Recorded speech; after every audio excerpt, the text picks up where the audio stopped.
NCERT वो text book है उनका पेपर एनसीईआरटी से बाहर नहीं जाएगा।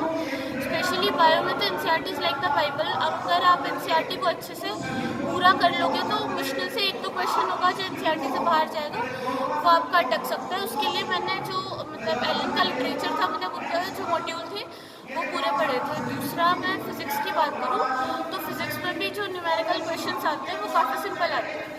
वो ऐसा नहीं आता जेईई जैसा वार सिलेबस नहीं है कि आपको सब कुछ पढ़ना पड़ेगा। उसमें आपका जो बेसिक्स है वो सब क्लियर होना चाहिए। उसके बाद आपका फिज़िक्स भी आराम से हो जाएगा। उसमें न्यूमेरिकल काफ़ी सिंपल, इस बार तो फिज़िक्स बहुत ईजी साइड पे थी। और फिर मैं केमिस्ट्री की बात करूँ, केमिस्ट्री के 3 पार्ट है, फिजिकल, इनऑर्गेनिक और ऑर्गेनिक। तो फिजिकल केमिस्ट्री बहुत हद तक फिजिक्स से रिसेम्बल करती है। उसमें भी फॉर्मूला बेस्ड क्वेश्चन आएंगे, तो अगर आपके कॉन्सेप्ट क्लियर है, आपको फॉर्मूला याद है, तो आपका फिजिकल केमिस्ट्री वाला पार्ट भी बन जाएगा। फिर अगर मैं इनऑर्गेनिक केमिस्ट्री की बात करूँ तो इनऑर्गेनिक थोड़ा डेटा बेस्ड है, उसमें याद करने का ज़्यादा है। तो उसमें एनसीईआरटी आप पहले तो आपको जो क्लास में टीचर पढ़ाता है वो पढ़ो, उसके बाद एनसीईआरटी में पहले थ्योरी पढ़ो। उसके बाद जब आपको थ्योरी में एक स्टेज ऐसा लगता है कि परफेक्शन आ गया, तो उसके बाद आप उसमें जो डेटा वगैरह दिए हैं वो सब याद करो। उसके बाद ऑर्गेनिक में मैं बात करूँ, ऑर्गेनिक भी कॉन्सेप्चुअल है, बट उसमें नीट में इतना मैकेनिज्म बेस्ड नहीं पूछता। जेईई में पूछते हैं, तो नीट में तो कोई नीड नहीं है इतनी उसको मतलब बिल्कुल डीपली जाके पढ़ने की। तो नीट में आप एनसीईआरटी में जो नेम रिएक्शंस दिए हैं, प्रीवियस ईयर क्वेश्चंस हैं, वो सब अच्छे से कर लोगे तो ऑर्गेनिक भी हो जाएगा। और बाकी मैं ऐसा शेड्यूल नहीं था मेरा, मतलब मैं कोई चीज़ लेके बैठती थी उसको कंप्लीट करती थी, चाहे उसमें मुझे 3 दिन लग जाए, मैं वही पढ़ती रहती थी। और स्ट्रैटेजी की अगर मैं बात करूँ तो मेरा ऐसा था, बस जो आज सर ने मुझे क्लास में करवाया है वो मैं आज ही आके कर लूँगी, ताकि वो मैं कल के लिए ना छोड़ूँ। आपका ये पहला प्रयास था? हाँ सर, 12th के साथ। अच्छा, इसके लिए आपने कोचिंग कहाँ से ली? Sir coaching Allen career institute से कोटा। अच्छा, आपने ऑनलाइन कोचिंग ली या फिर सिर्फ फिजिकल? सर वहाँ पे 11th तो कोविड में काफ़ी टाइम चला गया था, उसके बाद 12th में भी कुछ टाइम गया था कोविड में, बट उसके बाद मैं ऑफलाइन चली गई थी, तो फिर उसके बाद मैंने ऑफलाइन। ये जो एलन में आपने कोचिंग ली वो 11th 12th के साथ साथ ली? हाँ सर। आपने पढ़ाई कौन कौन से स्कूल से की? सर 10th तक तो मैं यदुवंशी शिक्षा निकेतन नागौर में थी, उसके बाद 11th-12th दिशा डेल्फी पब्लिक स्कूल कोटा से। डॉक्टर ही बनना है, ये कैसे? सर क्योंकि डॉक्टर एक ऐसा नोबल प्रोफेशन है जहाँ, और स्ट्रैटेजी की अगर मैं बात करूँ तो मेरा ऐसा था, बस जो आज सर ने मुझे क्लास में करवाया है वो मैं आज ही आके कर लूँगी, ताकि वो मैं कल के लिए ना छोड़ूँ। आपका ये पहला प्रयास था? हाँ सर, 12th के साथ। अच्छा, इसके लिए आपने कोचिंग कहाँ से ली? Sir coaching Allen career institute से कोटा।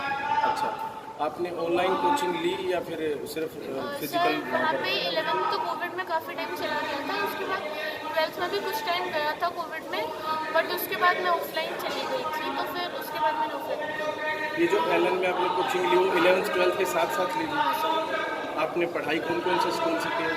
सर 10th तक तो मैं यदुवंशी शिक्षा निकेतन नागौर में थी, उसके बाद 11th-12th दिशा डेल्फी पब्लिक स्कूल कोटा से। डॉक्टर ही बनना है, ये कैसे? सर क्योंकि डॉक्टर एक ऐसा नोबल प्रोफेशन है जहाँ पे मतलब बहुत ज़्यादा सेटिस्फेक्शन है। मान लो आपके सामने कोई पेशेंट है और मतलब वो बहुत क्रिटिकल सिचुएशन में, उसके बाद अगर आप उसकी जान बचा पाते हो तो हम एक बार देखें कि इतना सेटिस्फेक्शन हमें मिलेगा, मतलब उनके पेरेंट्स कितने खुश होंगे। तो इस वजह से मैंने मेडिसिन। बात करें घर परिवार की, तो घर परिवार से कैसा सपोर्ट? सर घर पे मतलब मेरे पेरेंट्स टीचर्स हैं, दोनों, मम्मी भी टीचर है, पापा भी टीचर है। तो मतलब मेरे पेरेंट्स ने हमेशा मतलब मेरे घर बहुत ऐसा एजुकेशन के लिए अवेयरनेस है। मेरे मम्मी पापा मतलब हम मुझे 100% सपोर्ट मिला। जितना बच्चे को ज़रूरत है, जितना रिसोर्सेज मुझे उससे कई ज़्यादा मिले। और ऐसा जो हम लोग मतलब सुनते हैं, ऐसा बोलते हैं हरियाणा में लड़का लड़की, मतलब मेरे घर कभी ऐसा नहीं हुआ। उल्टा मेरे मम्मी पापा तो मुझे ज़्यादा प्रायोरिटी पे रखते हैं मेरे भाई से। अपनी सफलता का श्रेय किसको देना चाहिए? सर मेरे स्पेशली तो मेरे पेरेंट्स जिन्होंने मेरे लिए इतना कुछ किया, उसके बाद मेरे टीचर जिन्होंने मुझसे भी ज़्यादा एफर्ट डाला, और मेरी फैमिली स्पेशली मेरी बहन।